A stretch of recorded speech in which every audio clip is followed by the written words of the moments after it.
नमस्कार. Hello friends, I am Renu, primary teacher इन केंद्रीय विद्यालय लामडिंग, असम. मुझसे बहुत सारे मेरे रिलेटिव्स ने, फ्रेंड्स ने पूछा कि आपने केवी का एग्ज़ाम कैसे क्रैक किया था, आपने इंटरव्यू को कैसे पास किया था. तो मैंने सोचा क्यों ना एक वीडियो बना दी जाए जिससे आप सभी की हेल्प हो जाए. तो सबसे पहले हम स्टार्ट करेंगे कि केवी का इंटरव्यू होता कहाँ है. केवी के इंटरव्यू बेसिकली केवी के अंदर ही होते हैं. जितने भी सेंटर आपको अलॉट किए जाएंगे, चाहे वो मुंबई हो, जयपुर हो, बेंगलोर हो, लखनऊ हो, कलकत्ता हो, जहाँ पर भी आपको इंटरव्यू के लिए बुलाया जाएगा वो सभी आपको केवी स्कूल के अंदर ही बुलाया जाएगा. तो मैं आज आपको सबसे पहले एक सेटअप दिखाऊंगी कि केवी का इंटरव्यू कैसे होता है. देखिए, ऐसे करके आपके पैनल वाले जो लोग हैं वो बैठे मिलेंगे आपको. उसके अंदर 4 लोग भी हो सकते हैं और 5 लोग. सामने आपको बिठाया जाएगा और साइड में आपके इधर एक बोर्ड लगा होगा. ये बोर्ड आपके साइड में भी हो सकता है और आपको पीछे भी हो सकता है, क्योंकि बेसिकली ये इंटरव्यू एक क्लासरूम के अंदर होगा. तो आपको वहां पर व्हाइट बोर्ड या ब्लैक बोर्ड पहले से ही लगा मिलेगा. जब मैंने केवी का इंटरव्यू पास किया था, इट वॉज 2017. उस टाइम डेमो टीचिंग और इंटरव्यू दोनों को इक्वली मतलब में परसेंटेज में बांटा गया था. लेकिन अभी आपको 70 और 30 के बेस पर आपका सिलेक्शन होगा. इंटरव्यू के लिए 3 गुना बच्चे को बुलाया जाता है. जैसे कि आपने अभी आपका रिटन टेस्ट का अभी आपका रिजल्ट आने वाला है, उसके बाद आपको इंटरव्यू के लिए कॉल आएगी. तो बेसिकली 3 गुना बच्चों को बुलाया जाएगा. तो आप ये मान के चलिए कि अगर आप एक इंटरव्यू दे रहे हैं तो आपको कंपटीशन देने वाले 2 कैंडिडेट और आपके साथ हैं. तो अब मैं अपना केवी का जो इंटरव्यू है, जो मेरा एक्सपीरियंस रहा है, वो मैं आपके साथ शेयर करती हूँ. मैंने 2017 में केवी को ज्वाइन किया था. मेरी फर्स्ट पोस्टिंग हुई थी केरला कोची के अंदर. मेरा जो रिटन एग्जाम है वो जनवरी में हुआ था. अप्रैल में मेरी जो रिजल्ट है वो डिक्लेयर हुआ था और जून में मेरा इंटरव्यू आया था. मेरा इंटरव्यू कलकत्ता में हुआ था 3 जून को. तो सबसे पहले आपको क्या करना है, जब भी अभी आपका जो रिजल्ट आएगा उसके बेस पर आपको इंटरव्यू के लिए बुलाया जाएगा. तो फ्रेंड्स, आपको क्या करना है, आपको एक दिन पहले ही अपने सेंटर पर पहुंच जाना है ताकि सेम डे आपको कोई भी डिस्टरबेंस ना हो. तो मैंने अपना रूम पहले से ही कलकत्ता में बुक कर लिया था, यानी 2 जून को ही मैं कलकत्ता चली गई थी. उसके बाद 3 जून को मेरा इंटरव्यू था. It was Saturday I think. और सुबह 8 बजे मैं अपने सेंटर पर पहुंच गई थी.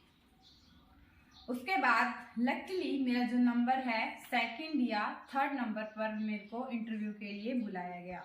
तो सबसे पहले आपको अपने डॉक्यूमेंट्स, जो भी आपकी क्वालिफिकेशन है या फिर आपने जो भी एक्स्ट्रा कर रखा है लाइक एनसीसी, एनएसएस, या फिर आपके पास जो भी सर्टिफिकेट है, आपकी जो भी अदर क्वालिटी को बताते हैं, आप उनको साथ लेकर जाइए, जिसका एक अच्छा इम्पैक्ट उनके ऊपर पड़ेगा.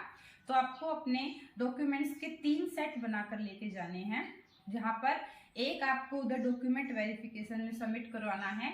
एक डॉक्यूमेंट्स आपके जो पैनल्स के लोग होंगे वो आपको देखेंगे और एक सेट आपके पास खुद के पास रहेगा. तो मैं अपने फ्रेंड्स जो फीमेल्स हैं उनसे रिक्वेस्ट करना चाहूँगी, अगर आप कंफर्टेबल हो तो आप साड़ी में जाइए, क्योंकि साड़ी का एक अलग ही इम्पैक्ट पड़ता है. और जो हमारे मेल फ्रेंड्स हैं वो भी सिंपल शर्ट और पैंट के अंदर जाएंगे. उसके बाद आई थिंक 2nd और 3rd नंबर पर मुझे इंटरव्यू के लिए बुलाया गया था. मैंने जाते ही सबसे पहले उन सबको नमस्कार किया, गुड मॉर्निंग किया. उसके बाद उन्होंने मुझे बोला प्लीज सिट डाउन. तो मैंने थैंक यू बोलकर मैं उनके सामने बैठ गई. उसके बाद जो फर्स्ट क्वेश्चन था, सबसे पहले उन्होंने मेरे डॉक्यूमेंट्स देखे, देन उन्होंने कहा स्टार्ट विद योर इंट्रोडक्शन. मैंने अपना इंट्रोडक्शन बाइलिंगुअल किया हुआ था, मतलब हिंदी में भी और इंग्लिश में भी। मैंने उनको अपना इंट्रोडक्शन दिया। उसके बाद मैंने उनको अपनी हॉबीज़ के बारे में बताया, that I like cooking, drawing, dancing, travelling. तो उन्होंने मेरी हॉबीज़ के अंदर से ही सबसे पहले क्वेश्चन उठाया कि if you like dancing, drawing, तो how can it be helpful for the children. तो मैंने बोला कि मैडम अगर मुझे ड्राइंग अच्छे से आती है तो मैं बच्चों को अल्फ़ाबेट अच्छे से सिखा सकती हूँ। अगर आपको उसके बारे में जानना है कि हम ड्राइंग से कैसे अल्फ़ाबेट सिखा सकते हैं तो आप मुझे कमेंट सेक्शन में बताइएगा, मैं उसके लिए एक अलग से आपके लिए वीडियो डालूँगी। तो मेरी हॉबीज़ के बाद मैंने उनको बोला कि I did my graduation from the government college of women and my favourite subject is maths and English. तो फ्रेंड्स, आप जो भी आप अपना सब्जेक्ट्स बताएंगे तो मैं आपसे रिक्वेस्ट करूंगी कि आपका उसके ऊपर एक कमेंट होना चाहिए। सपोज आपने अगर मैथ्स फेवरेट बोल दिया है तो वो आपको मैथ्स का कोई भी एक टॉपिक दे सकते हैं, क्योंकि उनके पास, अगर आप प्राइमरी टीचर के लिए इंटरव्यू दे रहे हैं तो उनके पास 1st to 5th NCERT book रखी होती है। आपको वो कोई भी बुक देकर या कोई भी टॉपिक देकर आपसे पूछ सकते हैं कि जाइए हमको LCM पढ़ा के दिखाइए, HCF पढ़ाइए, एडिशन कीजिए, सब्ट्रैक्शन कीजिए। तो मैं चाहूँगी कि आप कोई भी अपने 2 टॉपिक अच्छे से रेडी करके लेके जाइए हर सब्जेक्ट के अंदर।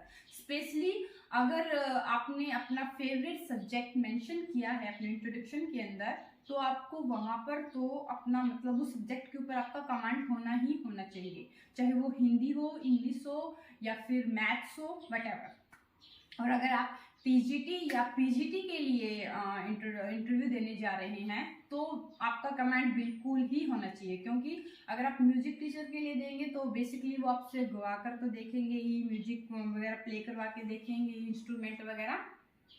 अगर आप TGT संस्कृत के लिए देने जा रहे हैं तो आपसे संस्कृत में श्लोक सुनेंगे या संस्कृत में बातें करेंगे, क्योंकि उन 5 पैनल में से एक एक्सपर्ट बैठा होगा जो उस सब्जेक्ट से रिलेट होगा। जो जिस मतलब TGT अगर संस्कृत है तो वहाँ पर आपको एक संस्कृत का स्पेशलिस्ट मिलेगा ही मिलेगा। अगर आप म्यूजिक का दे रहे हो तो आपको म्यूजिशियन वहाँ मिलेगा ही मिलेगा। अगर आप प्राइमरी टीचर देने जा रही हैं तो बेसिकली आपको वहाँ पर एक साइकोलॉजिस्ट मिलेगा। उसके अलावा आपको केवी के प्रिंसिपल्स मिलेंगे, वाइस प्रिंसिपल और प्रिंसिपल। फिर आता है साइकोलॉजिस्ट जो वहाँ पर बैठा होता है वो आपके एक्सप्रेशन, आपके हाव भाव को देखेगा। आई नो कि हम लोग बहुत नर्वस होते हैं जब हम इंटरव्यू देने के लिए जाते हैं। मैं भी बहुत नर्वस थी उस टाइम पर, लेकिन कोशिश कीजिए कि वो आपकी नर्वसनेस जो भी है आपके फेस पर ना दिखे। आप अंदर से डर रहे हैं लेकिन फिर भी आपको एक कॉन्फिडेंस के साथ जाना है। और सबसे मेन बात अगर मैं आपसे कहूँगी इंटरव्यू के लिए तो वो है प्रेजेंस ऑफ माइंड। आपको आपका प्रेजेंस ऑफ माइंड बिल्कुल एक्टिव रखना है। आपको नहीं पता कि उनको कहाँ से क्या क्वेश्चन वो आपसे पूछ डालेंगे, तो आपको नर्वस नहीं होना है। आप बेशक 1 या 2 मिनट ले लीजिए सोचने के लिए, ऐसा कुछ प्रेशर नहीं है कि आपको बिल्कुल ही आंसर के ऊपर आंसर देते जाना है। आप टाइम लीजिए, ज़्यादा नहीं, 1-2 मिनट लीजिए और आप उनका पूरी समझ के साथ आप उनको आंसर दीजिए। वो आपसे आंसर आपके फैमिली बैकग्राउंड से भी कर सकते हैं। सपोज आपने बोल दिया कि आपके फादर पुलिस में हैं या फिर नेवी में हैं, तो वो क्या पता आपसे नेवी या पुलिस या आर्मी से रिलेटेड भी क्वेश्चन पूछ ले कि आपने उधर क्या क्या देखा है अपने फादर के साथ, आपने क्या क्या फेस किया है या उधर आपको क्या अच्छा लगा। इवन टू वो आपकी जो ट्रैवलिंग रही है, आप इंटरव्यू देने के लिए आए हो, आपकी जो ट्रैवलिंग रही है वो आपने कैसे कैसे की। और सबसे मेन क्वेश्चन जो केवी में पूछा जाता है कि आप केवी को क्यों ज्वाइन करना चाहते हो। मेरे से भी ये क्वेश्चन किया गया था तो मैंने उस टाइम आंसर यही दिया था कि मैडम जो केवी होता है उसके अंदर आर्मी, नेवी, रेलवे वालों के बच्चे पढ़ते हैं जो हमारी कंट्री को सर्व करते हैं, तो इसलिए मुझे भी बहुत अच्छा लगेगा कि मैं भी उनके बच्चों को पढ़ाकर मैं भी कुछ कंट्री के अंदर अपना कंट्रीब्यूशन दे पाऊंगी। तो उनको मेरा आंसर बहुत अच्छा लगा था। इसके अलावा जो एक साइकोलॉजिस्ट थे, उन्होंने मेरे से क्वेश्चन किया कि सपोज आपकी क्लास में एक बच्चा है जो कुछ दिन से बोल नहीं रहा है या फिर किसी से बातें नहीं कर रहा है, कुछ पढ़ाई लिखाई में उसका मन नहीं लग रहा है, तो आप क्या करेंगे? तो उन्होंने मुझे बोला था you have to reply it in English only. तो आई टोल्ड देम सर और madam, my background is from Hindi medium basically, but I will try to give you answer in English. तो मैंने बोला कि first of all I will find the reason behind it, then I will meet with his parents and then try to make him my friend। क्योंकि सबसे main teacher के लिए क्या है, जब आप प्राइमरी टीचर लगने जा रहे हो, अभी तो मुझे पढ़ाते हुए 5 साल हो गए हैं, तो जो भी मेरा एक्सपीरियंस रहा है कि हमको बच्चों के साथ एक फ्रेंडली बिहेवियर रखना है। जितना आप बच्चों के साथ फ्रेंडली रहेंगे, बच्चे आपके साथ उतने ही कनेक्ट रहेंगे। जैसे कि आप जानते हैं कि हमारी जो एजुकेशन है वो चाइल्ड सेंटर्ड है, तो आपको भी सारे आंसर उसी के रिगार्डिंग देने हैं जो कि बच्चे के हित में हो। तो वो आपसे ऐसे ऐसे क्वेश्चन पूछेंगे। बेसिकली आपने टेस्ट क्लियर किया है तो आपने साइकोलॉजी का पेपर भी दिया है और आप जानते हो कि साइकोलॉजी के अंदर किस किस टाइप के क्वेश्चन पूछे जा सकते हैं, तो आपको उसी सोच के अकॉर्डिंग अपना आंसर देना है। उसके बाद उन्होंने मेरे से इंग्लिश ग्रामर से रिलेटेड क्वेश्चन पूछे, उन्होंने मेरे से टेंसेस पूछे, उन्होंने मेरे से वॉइस पूछे, उन्होंने मेरे से उसके बाद नरेशन का क्वेश्चन भी पूछा था। उसके बाद मेरा इंटरव्यू कम से कम 15-20 मिनट चला। उसके बाद उन्होंने मेरे से बोर्ड पर भी टीचिंग करवा कर देखा था। तो 20-25 मिनट चलने के बाद उन्होंने मुझसे पूछा कि अपनी फैमिली के बारे में बताइए। तो मैंने अपनी फैमिली के बारे में बताया था कि हम लोग इतने बहन भाई हैं, पापा ये करते हैं, मम्मी ये करते हैं। तो उनको फिर अच्छा लगा। उन्होंने मेरे से एक बात और पूछी थी कि अगर हम आपको सपोज कहीं पर भी ज्वाइनिंग दे दी, सपोज हमने आपको नागालैंड ज्वाइनिंग दे दी, तो क्या आप कंफर्टेबल रहोगे? तो मैंने कहा yes ma'am, I will do it. तो उनको बहुत सही लगा। उसके बाद ये मेरा इंटरव्यू रहा। अब जो छोटी मोटी बातें जो मैं आपको इंटरव्यू से रिलेटेड बताना चाहूँगी कि सबसे पहले आपको इंटरव्यू से एक दिन पहले ही अपने जो भी आपका सेंटर आया है वहाँ पर पहुँच जाना है। उसके बाद आपका ड्रेस ऑफ कोड सिंपल और सोबर होना चाहिए। सबसे मेन आपके डॉक्यूमेंट्स के जो भी सेट है, आपका पूरा डॉक्यूमेंट्स आपके पास होना चाहिए, क्योंकि वो इवन टू एक फादर नेम या मदर्स नेम या फिर आपके नेम में भी अगर छोटे से मिस्टेक है तो उसको वो वहीं पर रोक देते हैं। ऐसा मेरे साथ भी हुआ था, क्योंकि मेरे पास ये बीसी का सर्टिफिकेट बनता है हरियाणा में। ओबीसी के सर्टिफिकेट के अंदर कुछ हल्का सा कुछ एरर था, जिसके लिए उन्होंने मेरा सर्टिफिकेट उधर रोक दिया था। फिर मैंने घर पे कॉल करके दोबारा उसकी फ़ोटो वगैरह मंगवाई थी, तब जाके मेरा मैटर सोल्व आउट हुआ।